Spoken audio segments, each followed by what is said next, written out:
പ്രശസ്ത സിനിമാ നിർമ്മാതാവ് ഗാന്ധിമതി ബാലൻ അന്തരിച്ചു. 66 വയസ്സായിരുന്നു. തിരുവനന്തപുരത്തെ സ്വകാര്യ ആശുപത്രിയിൽ ചികിത്സയിലിരിക്കെയായിരുന്നു അന്ത്യം. സ്വന്തം അമ്മയുടെ പേരിൽ ഒരു നിർമ്മാണ കമ്പനി തുടങ്ങിയപ്പോൾ ബാലൻ എന്ന നിർമ്മാതാവിന്റെ മനസ്സിൽ ഒറ്റ ചിന്തയേ ഉണ്ടായിരുന്നുള്ളൂ: മികച്ച ചിത്രങ്ങൾ നിർമ്മിക്കണം, കലാമൂല്യമുള്ള സിനിമകൾ വിതരണം ചെയ്യണം. അങ്ങനെ മലയാളത്തിൽ ഉണ്ടായ ചിത്രങ്ങളാണ് പഞ്ചവടിപ്പാലവും, നൊമ്പരത്തിപ്പൂവും, സുഖമോ ദേവിയുമൊക്കെ. അനേകം സിനിമകളുടെ നിർമ്മാണം നിർവഹിച്ചിട്ടുള്ള ഗാന്ധിമതി ബാലൻ 30ഓളം ചിത്രങ്ങളുടെ വിതരണവും നടത്തിയിട്ടുണ്ട്. തൂവാനത്തുമ്പികൾ ഉൾപ്പെടെ സംവിധായകൻ പത്മരാജനോടൊപ്പം ചേർന്ന് ഒരുപിടി ക്ലാസിക് സിനിമകളും മലയാളത്തിന് സംഭാവന ചെയ്തു. ഞങ്ങൾ ബാലനെന്നാണ് വിളിക്കുന്നത്.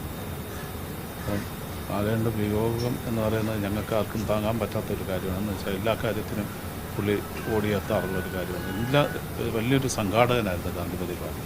പത്തനംതിട്ട ഇലന്തൂർ കാപ്പിൽ തറവാടംഗമായിരുന്ന ബാലൻ കഴിഞ്ഞ 40 വർഷമായി തിരുവനന്തപുരം കേന്ദ്രമായി പ്രവർത്തിക്കുകയാണ്. മലയാളം സിനിമാ അഭിനേതാക്കളുടെ സംഘടനയായ അമ്മ രൂപീകരിക്കുന്നതിന് നേതൃത്വം നൽകിയ ബാലൻ 2015 നാഷണൽ ഗെയിംസ് ചീഫ് ഓർഗനൈസർ കൂടിയായിരുന്നു.